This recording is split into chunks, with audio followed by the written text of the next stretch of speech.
Ibadah pagi ini kita dilayani oleh Pendeta Emeritus Yefta Chandra Widiatmaja, Majelis Jemaat Bertugas Penatua Gigi, Penatua Sumarno, Penatua Nini, Penatua Elviera, Penatua Riza, dan Penatua Teddy. Pemandu pujian Penatua Rido dan Saudari Elvita, pengiring pujian Saudara Farel, pengisi pujian Sola Gracia Reborn Choir. Multimedia dan sound system Bapak Hari, Saudara Sugeng, dan Bapak Handri. Majelis dan Jemaat GKI Cipinang Elok mengucapkan terima kasih atas pelayanan Bapak, Ibu, dan Saudara-saudari.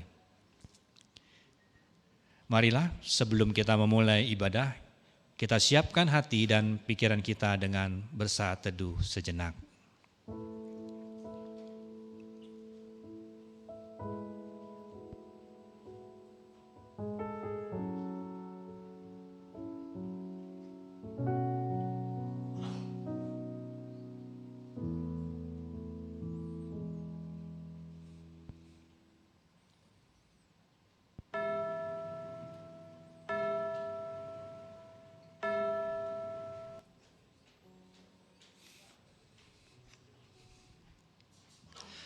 Umat terkasih, di sepanjang minggu yang lalu Tuhan telah menuntun, memberkati, dan memelihara hidup kita.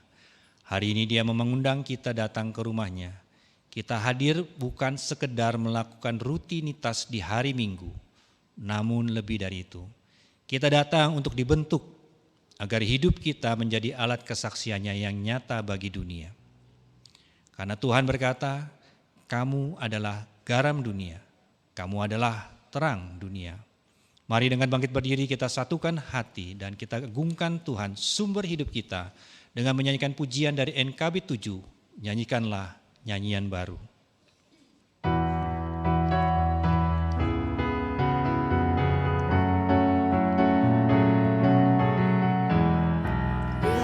Nyanyikanlah nyanyian baru bagi Allah, pencipta cakrawala.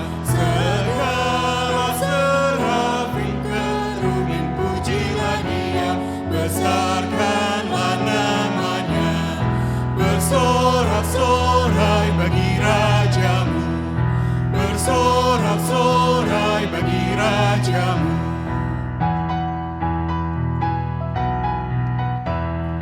Puji Dia wahai mentari, wahai bulan, sembahlah Dia terus, dan wahai bintang, bintang muliakan penciptamu, bersorak-sorai bagi rajamu, bersorak-sorai bagi rajamu.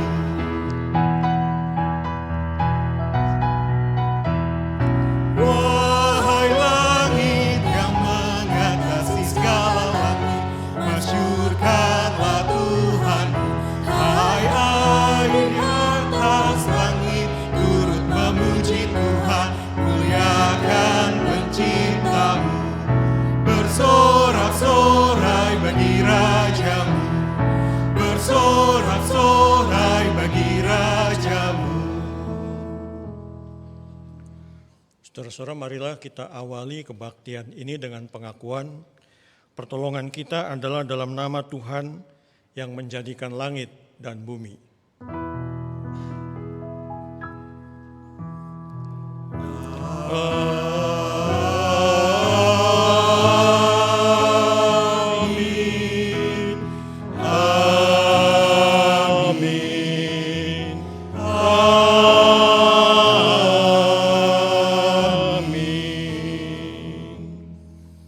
Tuhan beserta saudara dan beserta saudara juga. Tema ibadah kita minggu ini adalah menjadi berkat bagi dunia. Umat terkasih kita diberkati bukan untuk diam sebagai pemazmur berkata dalam Mazmur 96 ayat 1 hingga 3. Nyanyikanlah bagi Tuhan nyanyian baru, bernyanyilah bagi Tuhan hai segenap bumi, bernyanyilah bagi Tuhan, pujilah namanya. Kabarkanlah karya keselamatannya dari hari ke hari. Ceritakanlah kemuliaannya di antara bangsa-bangsa dan perbuatan-perbuatannya yang ajaib di antara suku bangsa. Firman-Nya sangat jelas. Kita dipanggil untuk menyanyi, mengabarkan dan menceritakan kebaikan-Nya. Jangan biarkan mulut kita bungkam atas kebaikan-Nya. Jangan biarkan hidup kita pasif setelah menerima berkat dan anugerah-Nya.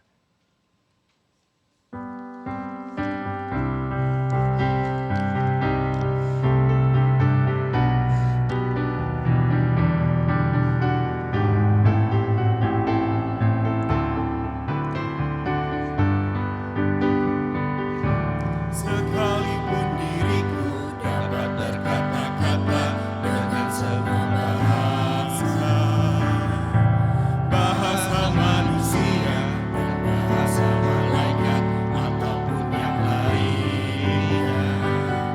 Tapi jika aku tak mempunyai kasih, aku serupa gong yang bergema dan canang yang gemericik.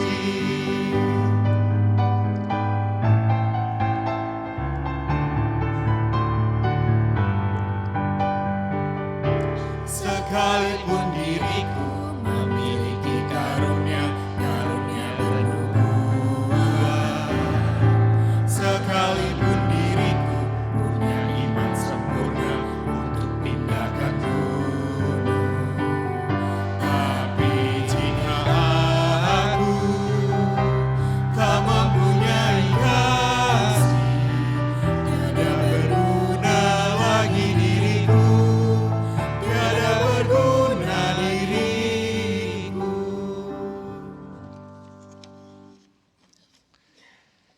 Dunia hari ini sedang tidak baik-baik saja, seringkali dipenuhi oleh keegoisan, penolakan, dan kesombongan. Dan tanpa kita sadari seringkali egoisme menguasai hati kita. Mari kita datang kepada Tuhan dalam doa memohon pengampunan.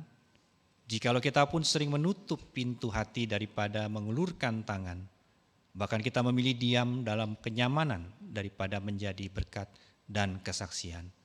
Mari kita berdoa.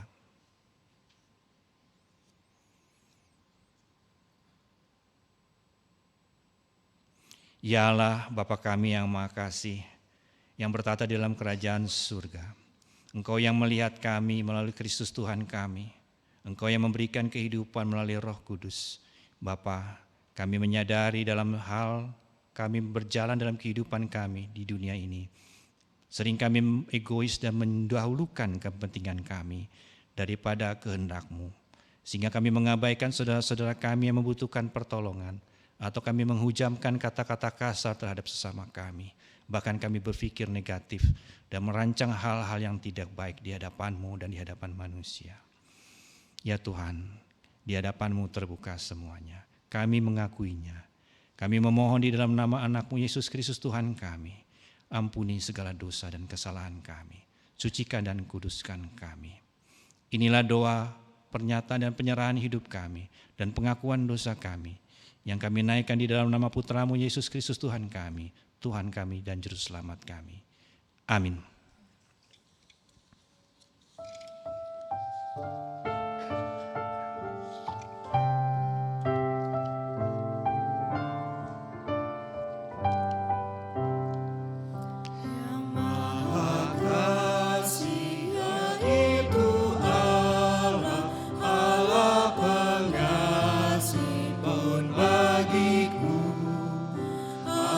Selamatlah oleh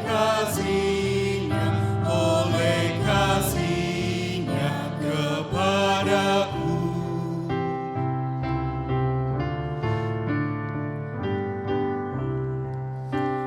Walau dirantai oleh dosaku, walau dirantai tak terlepas, aku selamatlah oleh kasih-Nya kepadaku.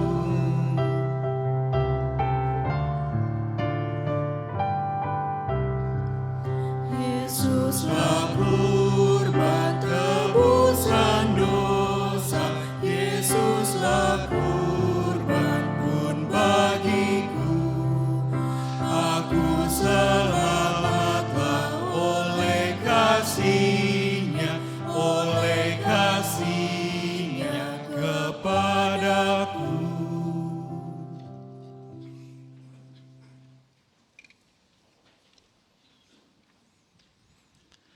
Umat Allah, terimalah berita anugerah yang terambil dari Titus 3 ayat 4 hingga 7. Tetapi ketika nyata kemurahan Allah Juru Selamat kita dan kasih-Nya kepada manusia, pada waktu itu Dia telah menyelamatkan kita. Bukan karena perbuatan benar yang telah kita lakukan, tetapi karena rahmat-Nya melalui permandian kelahiran kembali dan oleh pembaruan yang dikerjakan oleh Roh Kudus yang sudah dilimpahkannya kepada kita melalui Yesus Kristus, Juru Selamat kita, supaya kita sebagai orang yang dibenarkan oleh anugerah-Nya menjadi ahli waris kehidupan kekal sesuai dengan pengharapan kita. Di dalam Kristus engkau telah diampuni. Di dalam Kristus engkau pun telah diampuni. Damai Kristus bagimu. Damai Kristus bagimu juga. Mari tersenyum dan sampaikan salam damai ke sebelah kanan kiri Bapak Ibu Saudara sekalian. Mari kita bernyanyi bersukacitalah selalu.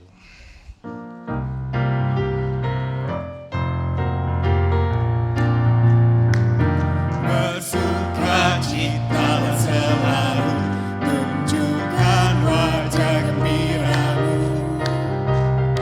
Lihat teman di kanan kiri dan di sekitarmu, berikan salam damai, karena kasih karunia serta pengampunannya diberi. Hiduplah dalam damai, seorang dengan yang lain, itu kehendak Tuhan bagimu.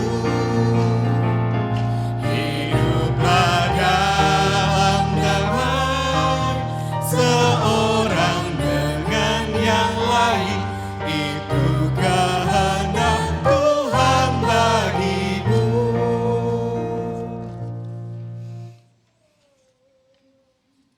Kita dipanggil dan dikumpulkan hari ini di tempat ini untuk mengisi kembali cawan iman kita agar siap meluap dan menjadi berkat dan kesaksian bagi dunia. Mari nyatakan penyerahan kita secara total kepada Tuhan sebagai pengakuan bahwa segala yang kita miliki adalah pemberiannya dan kerinduan agar hidup kita dipakai menjadi alat bagi kemuliaannya. Dunia akan melihat Kristus di dalam kita ketika kita mempraktekkan kasih itu.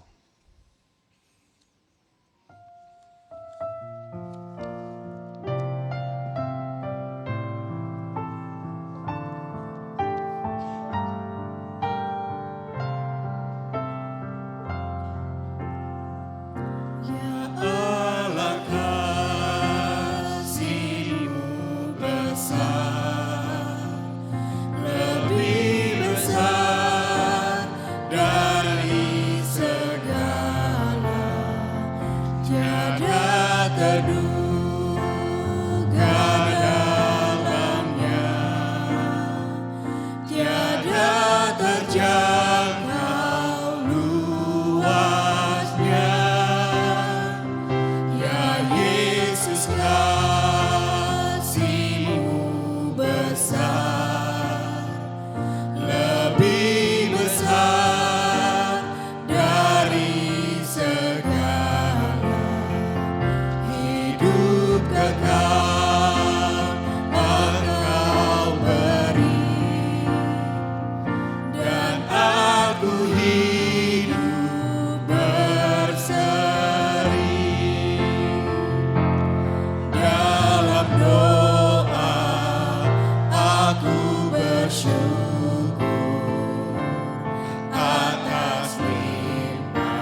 paduan suara Sola Gracia Ribuan Choir.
Selamat pagi Bapak-Bapak, Ibu-Ibu dan Saudara sekalian.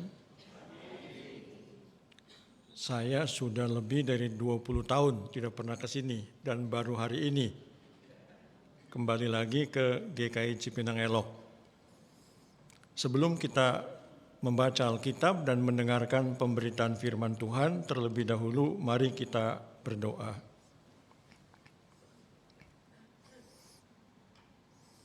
Sekarang ya Tuhan, tiba gilirannya bagi kami untuk mendengarkan pemberitaan firman-Mu yang didasarkan pada kesaksian Alkitab. Berkaryalah dalam diri kami melalui kuat kuasa Roh Kudus, agar apa yang kami baca dari kesaksian Alkitab dapat kami mengerti dengan baik.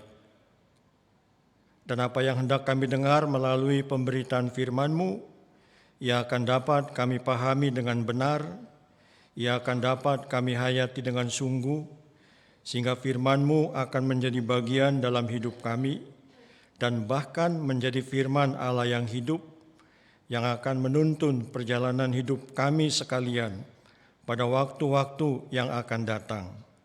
Sebab kami juga menyadari, jikalau kami hidup tanpa firman-Mu, seringkali kami salah melangkah dan salah jalan. Bahkan tidak jarang kami juga terperosok jatuh. Karena firman-Mu adalah pelita bagi kaki kami dan terang pada jalan kami. Sebab itu kami amat mendambakan firman-Mu itu dalam hidup keseharian kami.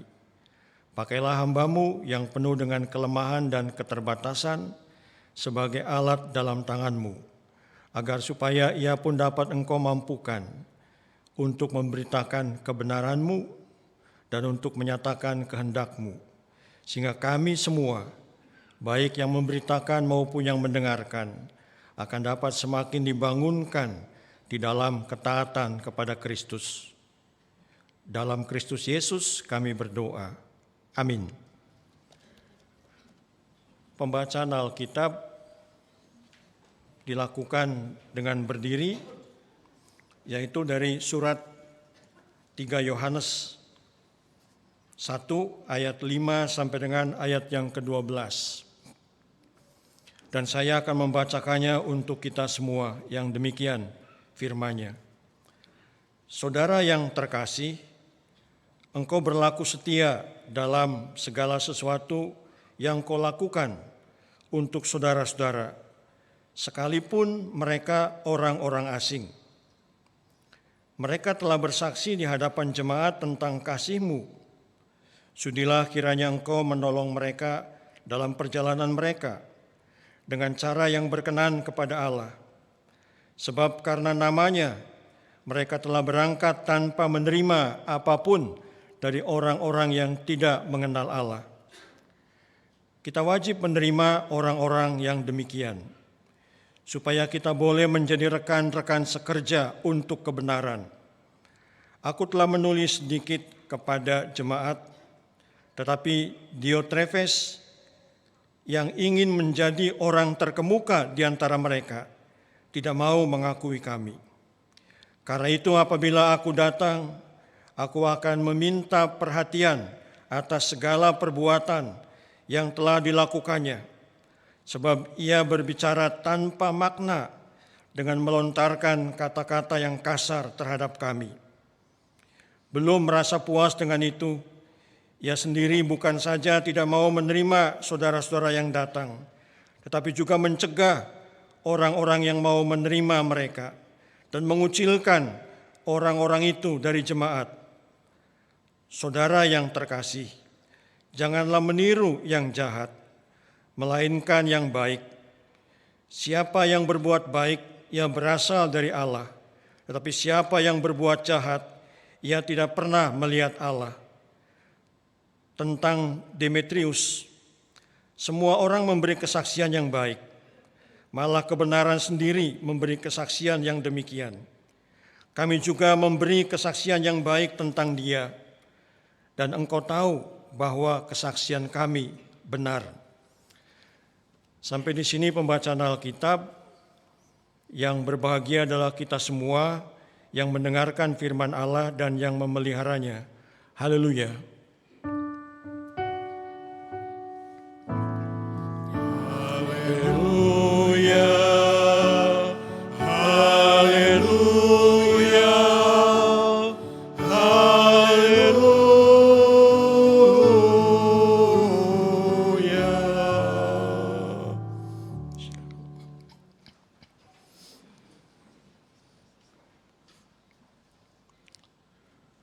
Jemaat GKI Cipinang Elok yang dikasihi oleh Kristus,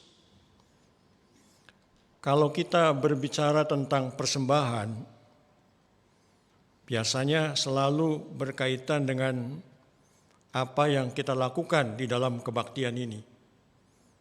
Kita memberi persembahan. Dan persembahan pun juga bermacam-macam. Ada persembahan mingguan, ada persembahan bulanan, ada persembahan syukur tahunan, ada persembahan Paskah, ada persembahan Natal, selalu berkaitan dengan kehidupan kita bergereja. Padahal persembahan itu sebenarnya tidak hanya apa yang kita lakukan dalam kehidupan kita di gereja ini. Hidup kita juga adalah persembahan kepada Tuhan. Kenapa hidup kita adalah persembahan? Karena kita telah ditebus oleh Kristus melalui kematiannya dan melalui kebangkitannya. Kita telah menjadi hidup baru dan kita mengaku bahwa Yesus itu adalah Tuhan. Itu berarti bahwa seluruh hidup kita adalah milik Tuhan. Maka seluruh hidup kita juga seharusnya menjadi sebuah persembahan. Jadi tidak hanya terbatas persembahan itu dalam lingkungan di gereja saja yang kita berikan dalam bentuk materi. Tapi lebih luas daripada itu. Bagaimana kita juga bisa mempersembahkan hidup kita. Kita bisa mempersembahkan waktu kita. Kita bisa mempersembahkan pola pikir kita untuk kehidupan kekristenan yang lebih baik. Apa yang kita baca dari surat Yohanes tadi sebenarnya sangat menarik. Surat Yohanes, 3 Yohanes ini tidak banyak ayatnya. Dan kalau kita membaca dari ayat-ayat yang pertama sampai dengan ayat yang ke-12 saja, kita menemukan ada 3 orang. Siapa saja itu? Yang pertama adalah Gaius. Yang kedua adalah Diotrephes. Dan yang ketiga adalah Demetrius. Apakah mereka adalah orang-orang yang memang mempersembahkan hidupnya bagi Tuhan? Kalau kita perhatikan kehidupan gereja pada waktu itu, pada abad pertama, yang menerima bagian ini, Gaius itu adalah seorang teladan untuk selalu melakukan perbuatan-perbuatan baik. Ia dipuji karena tindakan-tindakannya yang dilakukannya dalam rangka untuk menolong orang-orang lain. Tetapi kalau kita melihat Diotrephes, ia adalah seorang pemimpin dalam kehidupan berjemaat. Ia kerap kali merasa dirinya besar dan ialah yang selalu menentukan mana yang boleh dan mana yang tidak. Dan yang terjadi ketika itu adalah kalau pada umumnya yang dipelopori oleh Gaius, yaitu untuk menolong orang-orang Kristen, untuk menolong orang-orang yang bukan Kristen, siapapun ditolongnya, asalkan mereka juga bisa melanjutkan kehidupan ini dengan tanpa memandang keyakinan, tanpa memandang suku. Itulah yang dilakukan oleh Gaius, sebuah teladan yang baik. Tetapi teladan itu ditolak mentah-mentah oleh Diotrephes. Diotrephes lah yang menentukan dalam kehidupan berjemaat, dalam kehidupan bergereja. Malahan ia tidak memperbolehkan untuk menolong orang-orang lain. Ia hanya menginginkan bagaimana membangun kehidupan bersama yang lebih baik dalam konteks lokal, dalam konteks jemaat. Nah, karena itu Demetrius diberikan nasihat Jangan meniru apa yang jahat, tetapi lakukanlah apa yang baik. Apa yang baik itu apa yang dilakukan oleh Gaius, yaitu selalu melakukan tindakan-tindakan yang mendatangkan kebaikan bagi banyak orang. Dan bukan seperti Diotrephes yang melarang orang untuk melakukan tindakan-tindakan baik kepada orang-orang lain, yang membatasi tindakan-tindakan baik untuk orang-orang lain. Dan bahkan kata penulis surat ini, apa yang dilakukan oleh Diotrephes itu adalah sebagai sesuatu yang jahat. Dan itu yang tidak boleh ditiru oleh Demetrius.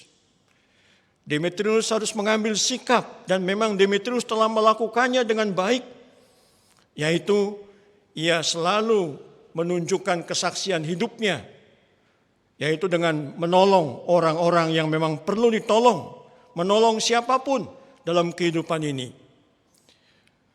Dalam surat 3 Yohanes ini sebenarnya mengajarkan kepada kita bahwa hidup beriman kepada Kristus itu tidak hanya berorientasi kepada diri kita sendiri, tapi juga harus berorientasi kepada orang-orang lain.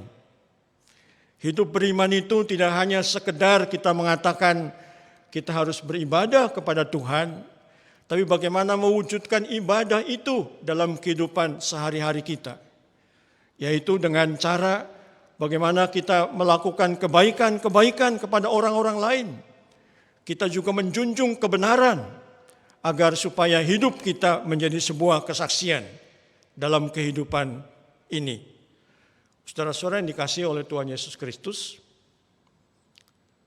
mungkin kita tahu ada 2 gereja yang sekarang ini namanya Gereja Metodis dan Gereja Bala Keselamatan. Kedua gereja ini akarnya sama, berasal dari Gereja Anglikan di Inggris pada abad yang ke-17. Gereja Anglikan dipandang oleh seorang yang bernama John, oleh Charles terutama, dan John Wesley, gereja yang suam-suam. Gereja yang hanya dirasuki oleh filsafat rasionalisme. Khotbah-khotbahnya tidak mendarat, orang tidak memahami, dan sebagainya. Karena itu kemudian John dan Charles yang adalah juga pelaut, yang mempelopori sebuah gerakan yang disebut namanya Revival Meeting. Gerakan-gerakan kebangunan rohani untuk membangun kehidupan kerohanian yang lebih baik. Orang kalau mempunyai kehidupan rohani yang lebih baik harus ingat kapan ia bertobat, kapan ia menjadi Kristen yang sungguh. Dan hal yang semacam itu kan masih dilakukan juga oleh banyak orang sampai dengan sekarang ini. Itu warisan dari John dan Charles Wesley. Yang sangat ditekankan oleh John dan Charles Wesley dan oleh pengikutnya sampai sekarang ini adalah menjaga hidup suci dalam artian moral dan sebagainya. GKI pun juga sebenarnya telah mendapatkan pengaruh dari John dan Charles Wesley ini. Misalnya pengaruhnya apa? Pengaruhnya adalah kalau orang mau menikah, pendeta pasti akan menanyakan, sudah pernah melakukan hubungan badan atau belum? Itu pengaruh dari mereka, yaitu soal-soal yang berkaitan dengan kesucian secara moral. Dan akhirnya memang berkembang gerakan-gerakan revival meeting itu. Tetapi mereka jauh dari masyarakat pada umumnya. Mereka tidak peduli kepada masyarakat yang ada di sekitarnya. Karena itu kemudian ada seorang yang bernama William Booth.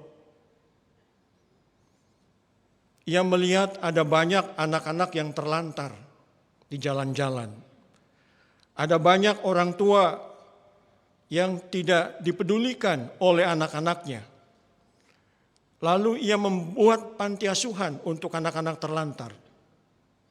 Ia santuni kehidupannya. Ia dirikan rumah-rumah untuk orang-orang yang lanjut usia, agar supaya mereka juga ada yang mempedulikan. Dan sampai sekarang, itulah yang dilakukan oleh Bala Keselamatan. Bala Keselamatan telah mempelopori apa yang disebut namanya diakonia yang transformatif. Bukan hanya diakonia memberikan ikan kepada orang-orang yang enggak berpunya, tapi bagaimana membangun kehidupan agar supaya masyarakat yang miskin itu bisa mandiri, bisa hidup dengan baik, tanpa mengandalkan bantuan-bantuan dari orang lain, bisa berdiri sendiri. Nah, jadi kita melihat dari sebuah gereja yang namanya Anglikan, telah muncul dua aliran yang berbeda. Yang satu menekankan tentang kesucian secara moral. Yang satu menekankan tentang bagaimana sebagai orang-orang Kristen harus menunjukkan kepedulian kepada orang-orang lain. Lalu kalau begitu bagaimana kita harus hidup sebagai orang Kristen? Kita tidak perlu untuk berada dalam dua fragmentaris tadi. Kita perlu menyatukan keduanya. Pada satu pihak kita memang harus hidup suci, harus hidup kudus. Tapi sebagai orang Kristen kita juga tidak diasingkan dari masyarakat. Kita juga bagian integral dari masyarakat. Karena itu ketika kita melihat ada banyak ketimpangan-ketimpangan sosial, ada banyak ketimpangan-ketimpangan budaya, ada banyak ketimpangan-ketimpangan pendidikan, orang-orang Kristen juga dipanggil untuk ikut menanggulanginya. Saudara-saudara yang dikasihi oleh Tuhan Yesus Kristus, saya tahu bahwa GKI itu banyak dipengaruhi oleh sebuah gerakan yang namanya gerakan pietisme. Apa itu gerakan pietisme? Gerakan pietisme itu adalah gerakan kesalehan hidup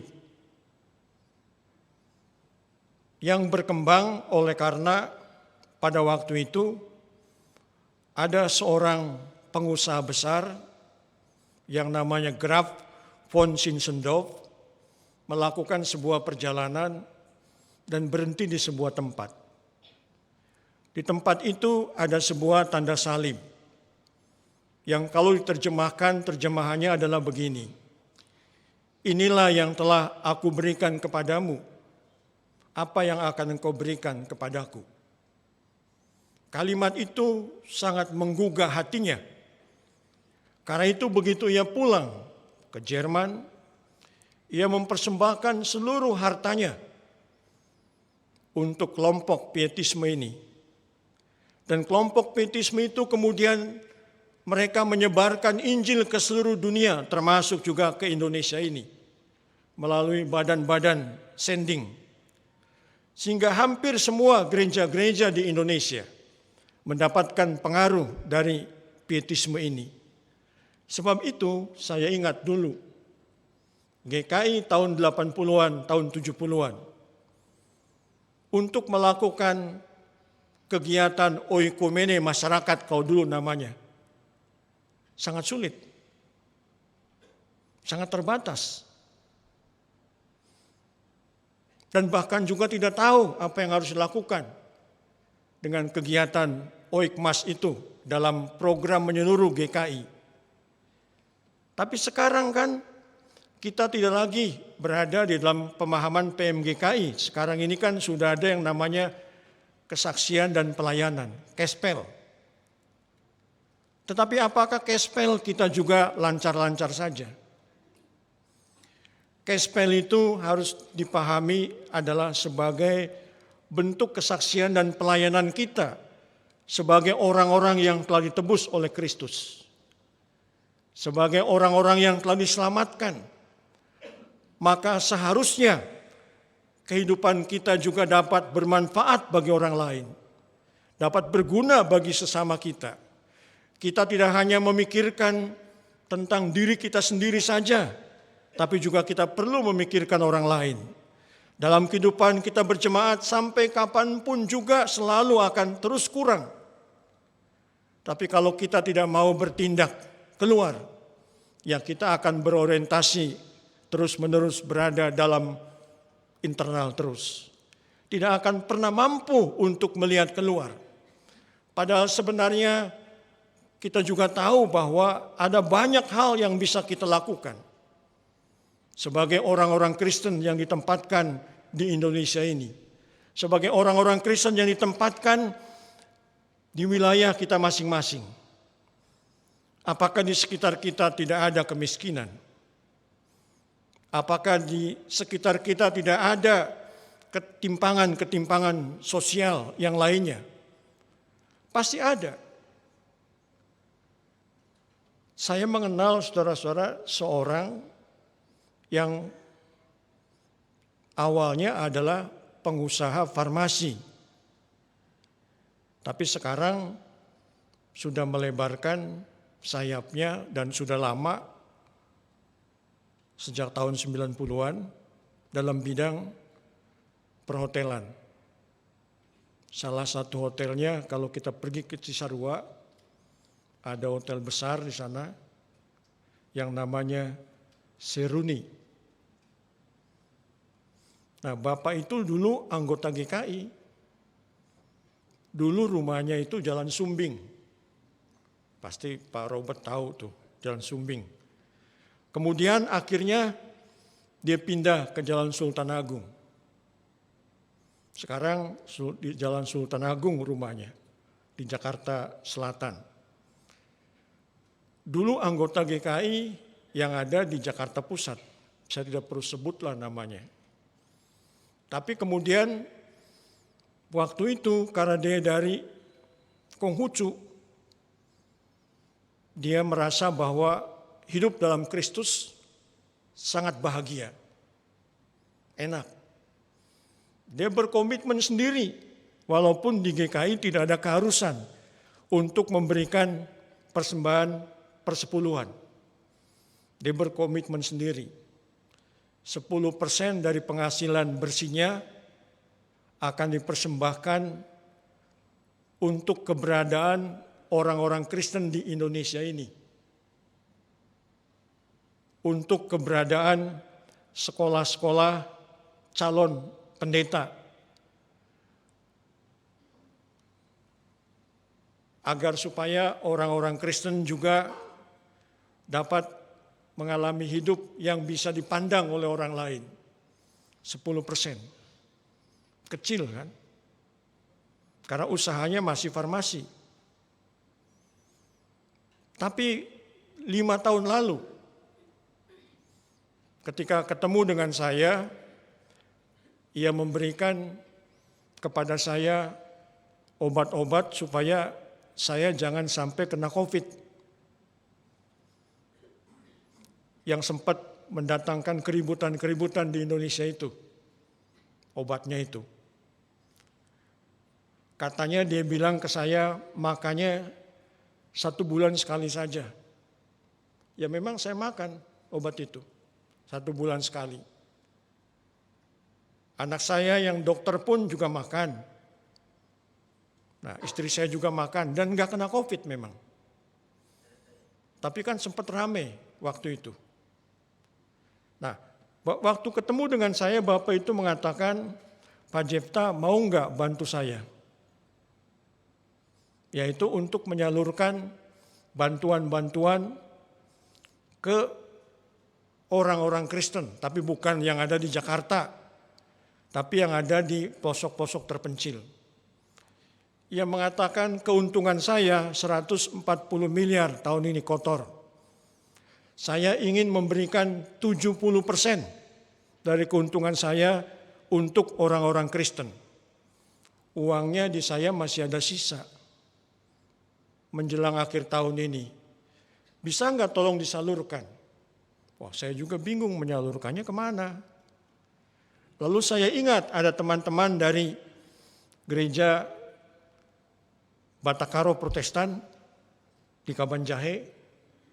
Saya ingat ada teman-teman dari GKPS, Gereja Kristen Protestan Simalungun. Saya ingat ada teman-teman dari GKE, Gereja Kristen Evangelis, Gereja Kristen Evangelis di Kalimantan. Nah, lalu akhirnya saya mengatakan, ya, saya ingin membantu. Tapi ketika saya menyatakan ingin membantu, lalu dia mengatakan, Pak Jepta buka rekening. Saya akan kirim 5 miliar. Buat apa nanti malah saya kena bisa dikejar-kejar pajak. Karena itu kan bukan uang saya, itu kan. Lalu saya mengatakan, nanti tolong kalau memang mau ada bantuan, saya mau membantu, baru dikirim. Lalu saya pergi ke pelosok-pelosok di wilayah sekitar Kabanjahe. Saya pergi ke pelosok-pelosok yang ada di sekitar Simalungun. Saya pergi ke pelosok-pelosok yang ada di sekitar Kalimantan. Kalau bagi saya gereja itu memang perlu dibantu, ya saya akan masukkan ke GPS dan disalurkanlah bantuan tahap pertama. Begitu juga di tempat-tempat lain. Dan saya tidak perlu datang lagi. Gereja-gereja itu memang umumnya hanya lantai dari tanah. Kadang-kadang atapnya juga tidak ada. Ada yang atapnya ada tapi sangat sederhana. Dindingnya juga kadang-kadang nggak ada. Tapi ada juga yang punya dinding tapi dari kayu-kayu. Nah, lalu saya berikan bantuan tahap pertama. Dan kalau mau minta bantuan tahap keduanya, saya cuma tinggal lihat di GPS. Ada pembangunan nggak di situ? Kalau ada pembangunan, saya salurkan bantuan tahap kedua. Pokoknya sampai selesai. Nah, itulah komitmen dari yang bersangkutan. Bahkan kita juga pernah tahu ada sekolah tinggi teologi yang ada di kampung Makassar yang terusir. Lalu mahasiswanya keleleran di sekitar bekas wali kota Jakarta Barat. Dan akhirnya oleh yang bersangkutan, dengan mengundang teman-temannya, kemudian digalang dana, terkumpullah uang sekitar 37 miliar. Dibelikan sebuah gudang di Dan Mogot. Tapi sayangnya, setelah sekolah itu bisa mendapatkan lokasi yang baik, uangnya itu atau lokasi itu tidak diatasnamakan yayasan, tapi diatasnamakan ke pribadi yang mengurusnya. Maka yang bersangkutan marah, karena itu adalah diberikan untuk yayasan. Dan juga bantuan-bantuan tiap bulan untuk operasionalnya tidak disalurkan juga kepada dosen-dosen. Dan akhirnya diproteslah oleh dosen-dosennya. Akhirnya masuk pengadilan, kemudian juga dipenjarakan. Tapi sampai sekarang ini sudah menjadi yayasan. Bantuannya tetap dari yang bersangkutan. Nah, yang bersangkutan sekarang ini bukan lagi anggota GKI, tetapi telah menjadi anggota Gereja Pantekosta di Indonesia yang ada di Jalan Ketapang. Karena bagi dia menjadi anggota Gereja Pantekosta lebih mudah daripada menjadi anggota GKI, pemikirannya. Karena itu dia bisa menolong kemanapun, tidak ada batasan. Termasuk ketika Royandi Utasoid akan mendirikan partai yang kita kenal namanya apa, PDS atau apa, Partai Damai Sejahtera. Dananya adalah dari Bapak ini. Karena bagi dia hidup Kristen itu harus berguna bagi orang lain.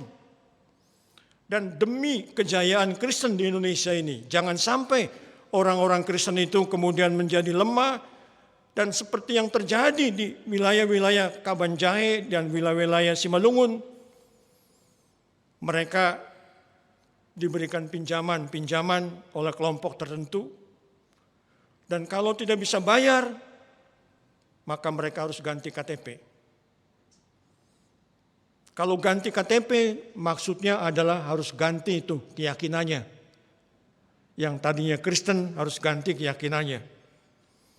Nah, karena itu ada jemaat-jemaat yang tadinya isinya itu ada 20 keluarga, pada akhirnya cuma tinggal 5 keluarga, ada yang tinggal 10 keluarga, karena pada ganti KTP. Karena mereka mengatakan bahwa hidup sebagai orang Kristen sangat sulit, tidak ada bantuan dari yang lain. Nah, Bapak ini telah menjadi pelopor untuk membantu, agar supaya kekristenan tetap hidup, memberikan persembahan hidupnya, dan bahkan terakhir di WA saya, tahun ini dia memberikan 90% dari keuntungannya untuk diberikan sebagai bantuan-bantuan kepada orang-orang Kristen, tapi bukan di Jakarta, tapi di pelosok-pelosok daerah, agar supaya sekolah Kristen, agar supaya gereja dapat terus berkembang dari waktu ke waktu. Saudara-saudara yang dikasihi oleh Tuhan Yesus Kristus, tentu kita tidak perlu meniru apa yang dilakukan oleh Bapak itu, tapi juga kita bisa melakukannya, asalkan kita mempunyai penghayatan bahwa Yesus itu telah menebus saya. Yesus telah menyelamatkan saya. Yesus telah mengampuni saya. Lalu apa yang akan saya berikan untuk kehidupan bagi sesama? Agar supaya hidup kita juga tidak hanya berorientasi kepada diri kita sendiri, tapi hidup kita juga dapat bermanfaat bagi orang-orang lain, dapat berguna bagi orang lain. Itulah yang disebut namanya kesaksian dan pelayanan. Maukah kita melakukan itu dalam lingkup kita masing-masing? Amin.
Bersama-sama dengan umat Allah di masa lalu, masa kini dan masa depan kita mengucapkan pengakuan iman rasuli demikian.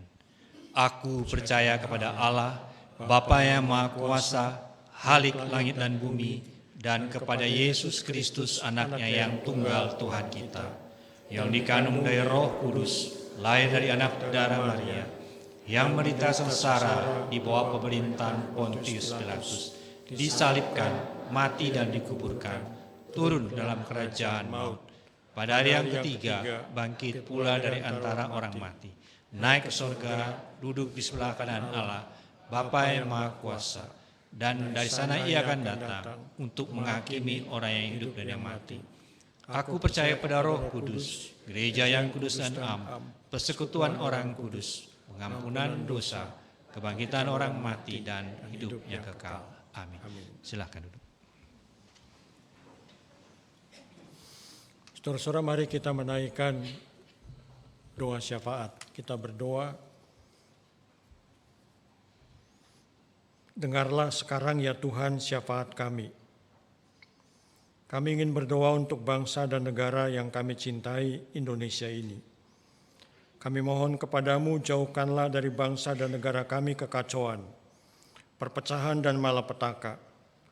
Karuniakanlah kepada bangsa dan negara kami kerukunan, kedamaian, kesatuan dan persatuan, agar supaya walaupun kami sebagai bangsa merupakan masyarakat yang majemuk, tapi biarlah setiap anggota masyarakat dapat memiliki sikap saling menerima dan saling menghormati, dan bahkan dapat saling bergandengan tangan guna membangun kehidupan yang lebih baik bagi negeri ini di waktu-waktu yang akan datang.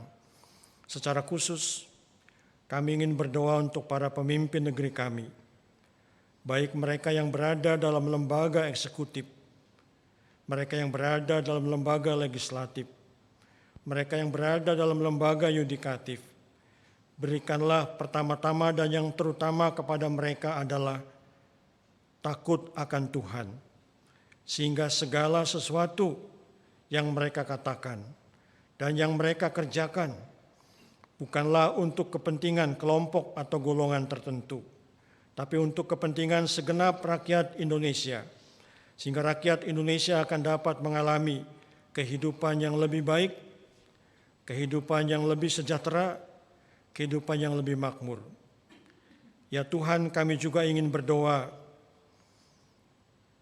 untuk saudara-saudara kami yang berada dalam wilayah-wilayah konflik, baik yang ada di Afrika maupun juga yang ada di Timur Tengah.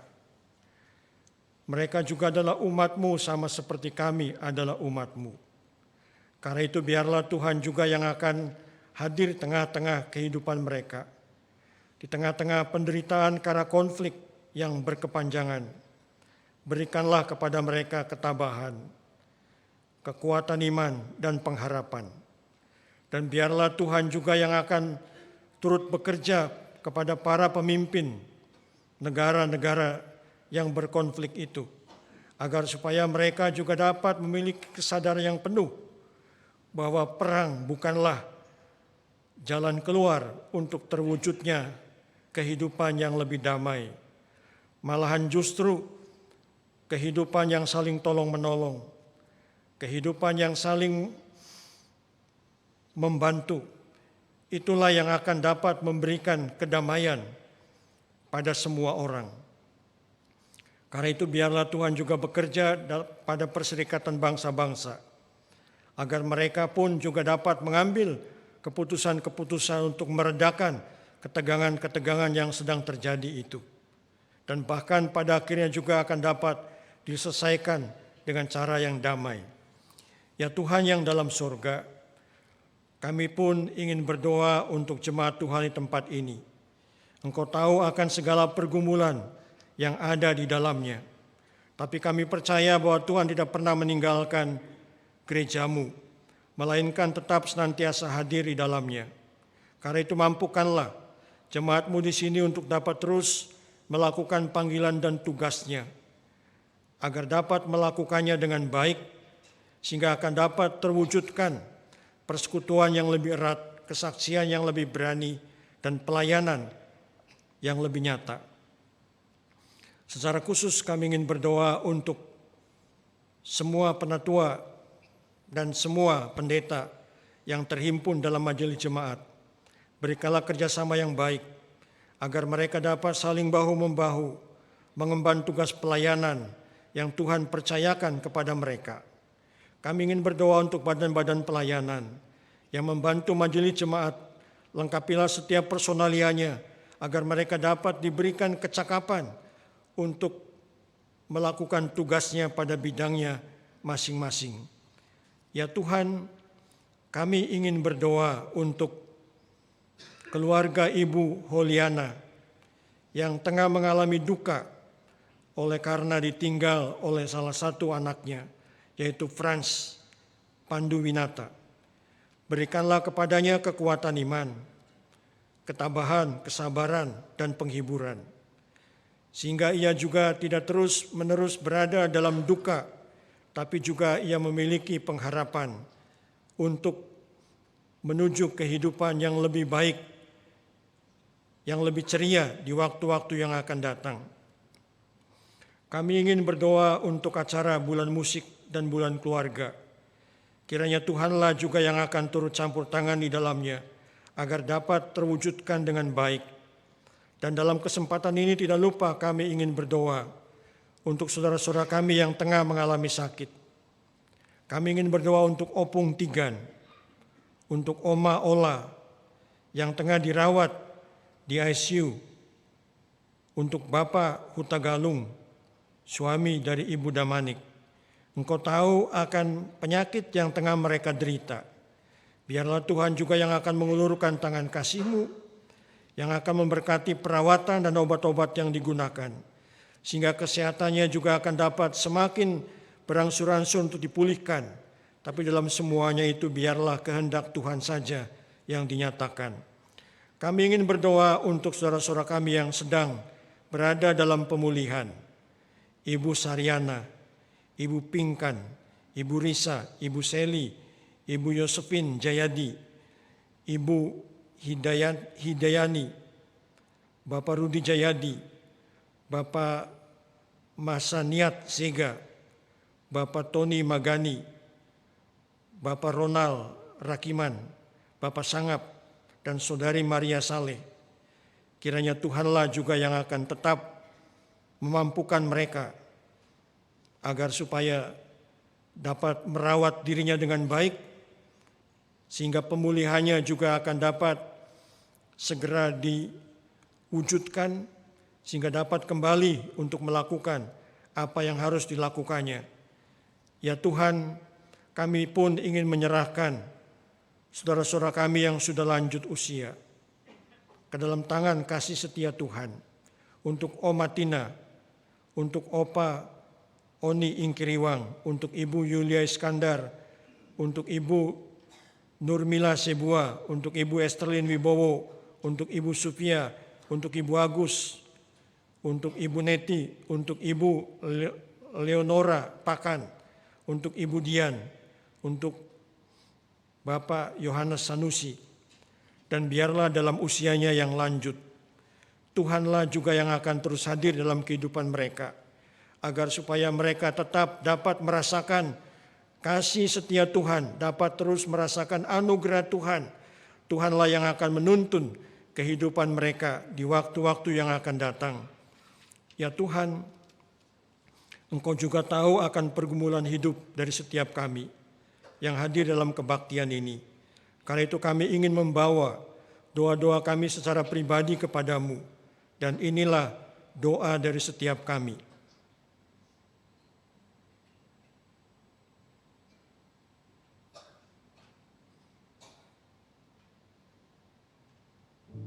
Kami percaya bahwa Tuhan akan selalu mendengar doa dari setiap kami, baik ia berupa keluh kesah kami karena beratnya hidup, ucapan syukur kami karena kami sungguh merasakan akan anugerah dan kasih setia Tuhan, maupun permohonan-permohonan kami untuk kehidupan di waktu yang akan datang. Sempurnakanlah dan kabulkanlah seturut dengan kehendak-Mu dan bukan kehendak kami. Karena semuanya itu hanya kami mohonkan dalam Yesus Kristus yang telah mengajar kami berdoa.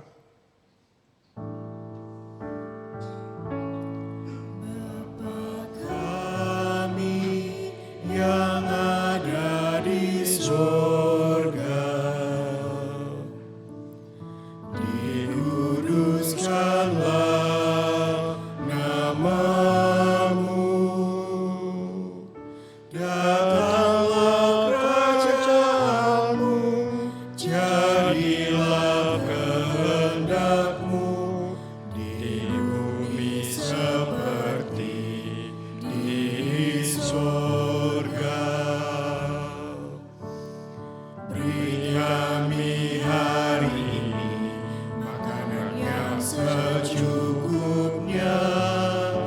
Ampuni salah kami, seperti kami ampuni yang bersalah pada kami. Jangan bawa kami dalam pencobaan, melainkan lepaskan kami dari yang jahat. Sebab Allah yang punya kerajaan dan kuasa dan kemuliaan sampai selama-lamanya. Amin. Amin.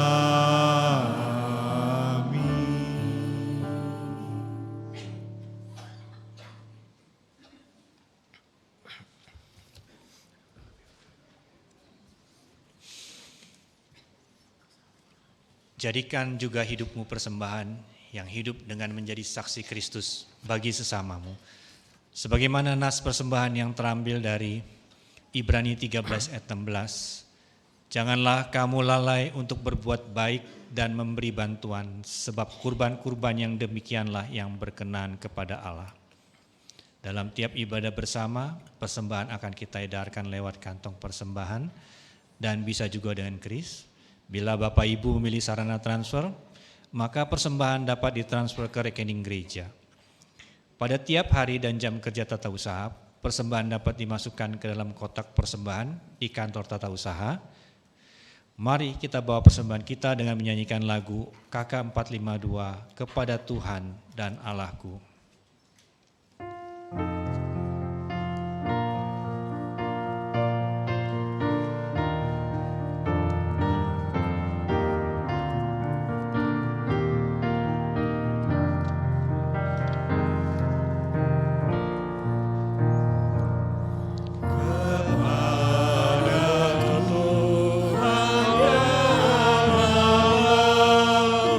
Ku persembahkan hidup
Mari kita bangkit berdiri.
Mari kita berdoa. Allah Bapa yang Maha Pengasih, pencipta langit dan bumi, yang menganugerahkan matahari, hujan, berkat dan kasih karunia dalam kehidupan kami. Kami bersyukur di hadapan-Mu ya Kristus. Di dalam Roh Kudus kami telah mendapatkan pemeliharaan kehidupan kami.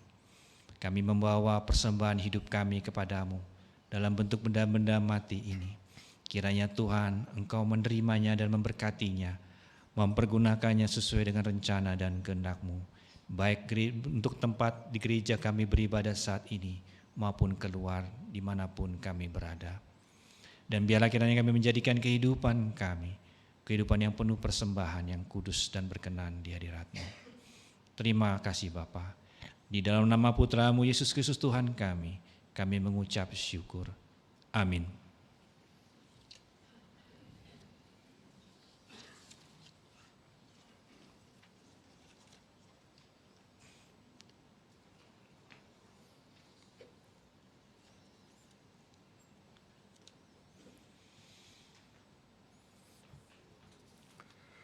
Saudara-saudara yang dikasihi oleh Tuhan Yesus Kristus, kita mengenal sebagai orang Kristen sebuah pemahaman bukan supaya tetapi karena. Misalnya kita melakukan kebaikan untuk banyak orang, menolong orang-orang lain, bukan supaya kita masuk surga.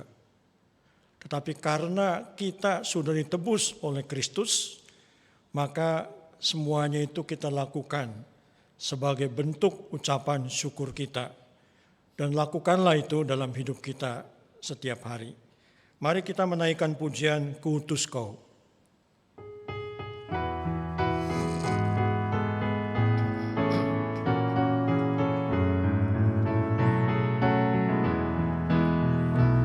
Kuutus Kau mengabdi tanpa pamrih, berkarya terus dengan hati teguh, meski dihina dan menanggung duka.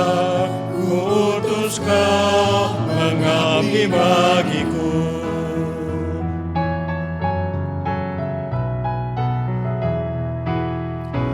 Kuutus Kau membalut yang terluka, menolong jiwa syarat berkeluh, menanggung susah dan derita dunia. Kuutus Kau berkorban bagiku. Arahkanlah hatimu kepada Tuhan. mengarahkan hati kami kepada Tuhan. Jadilah saksi Kristus. Syukur kepada Allah, Terpujilah Tuhan. kini dan selamanya. Sekarang terimalah berkat Tuhan. Tuhan memberkati saudara dan melindungi saudara. Tuhan menyinari saudara dengan wajah-Nya dan memberi saudara kasih karunia. Tuhan menghadapkan wajah-Nya kepada saudara dan memberi saudara damai sejahtera dari sekarang dan selamanya.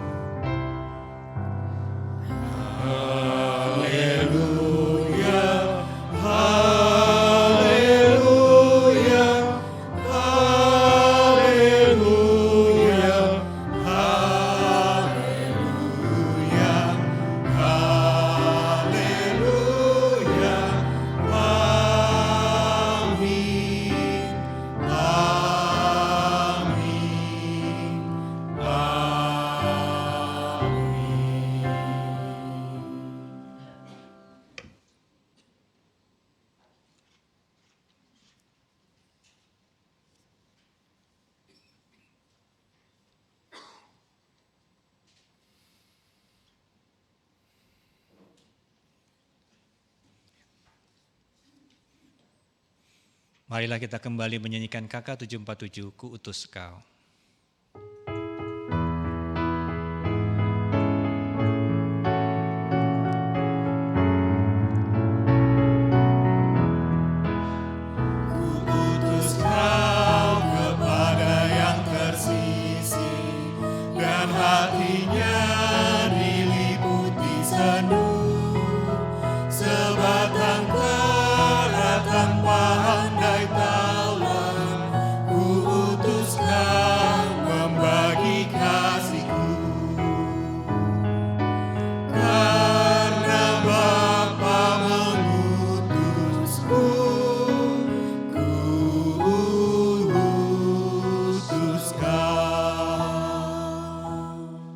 Silakan duduk, marilah kita bersatu teduh sejenak.